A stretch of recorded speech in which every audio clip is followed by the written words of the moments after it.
السلام عليكم ورحمة الله تعالى وبركاته. بسم الله الرحمن الرحيم.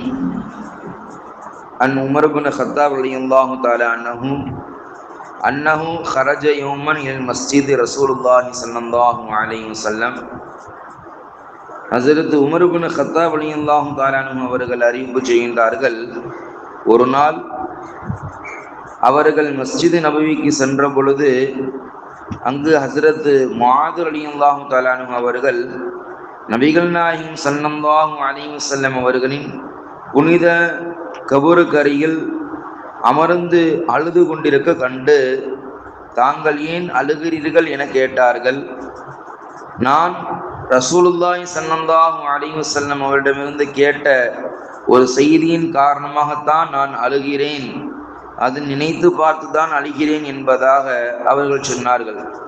அப்படி நபிகள் நாயகம் ஸல்லல்லாஹு அலைஹி வஸல்லம் அவர்கள் என்ன சொன்னார்கள்? சிறிதளவு தற்புகழை விரும்புவதும் இணை வைத்தலை சாரும் ஒருவன் அல்லாஹ் ஜல்ல ஷானஹு தஆலாவின் நேசனுடன் பகைமை கொண்டால் அவன் அல்லாஹ் ஜல்ல ஷானஹு தஆலாவுடன் போர் புரிய அழைப்பு விடுத்து விட்டான். நல்லோர்களான இறையச்சம் உடையவர்களான ஊரில் இல்லாத போது தேடப்படாமலும் ஊரில் இருக்கும் பொழுது அழைக்கப்படாமலும் இருப்பதற்கு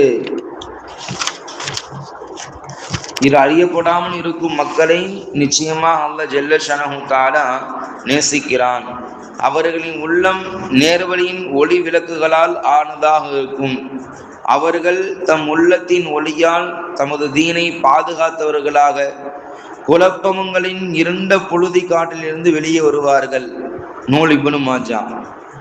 மற்றும் ஒரு ஹதீஸில், ஆட்டு மந்தையில் விடப்பட்ட பசியுள்ள 2 ஓநாய்களால் ஆடுகளுக்கு ஏற்படும் தீங்கை விட பொருளாசையும் பதவி ஆசையும் மனிதனுடைய தீனுக்கு பெரும் தீங்கு விளைவிக்கும் என்பதாக நபிகள் நாயகம் ஸல்லல்லாஹு அலைஹி வஸல்லம் அவர்கள் கூறியதாக ஹஸரத் மாலிக் ரஹ்மத்துல்லாஹி தஆலா ரலியல்லாஹு தஆலா அவர்கள் அறிவிக்கின்றார்கள். நூல் திருமிதி. சுப்ஹானல்லாஹி பிஹம்திஹி சுப்ஹானக்கல்லாஹும்ம வ பிஹம்திக அஷ்ஹது அல்லா இலாஹா இல்லா அன்த வ நஸ்தக்ஃபிருக வ நதூபு இலைக. ஆமீன் ஆமீன். சுப்ஹான ரப்பிக ரப்பில் இஸ்ஸத்தி அம்மா யசிஃபூன் வ ஸலாமுன் அலல் முர்ஸலீன் வல்ஹம்துலில்லாஹி ரப்பில் ஆலமீன். ஸல்லல்லாஹு அலா முஹம்மதின் ஸல்லல்லாஹு عليه وسلم. صلى الله على محمد صلى الله عليه وسلم. صلى الله على محمد يا رب صل عليه وسلم. السلام عليكم ورحمة الله وبركاته.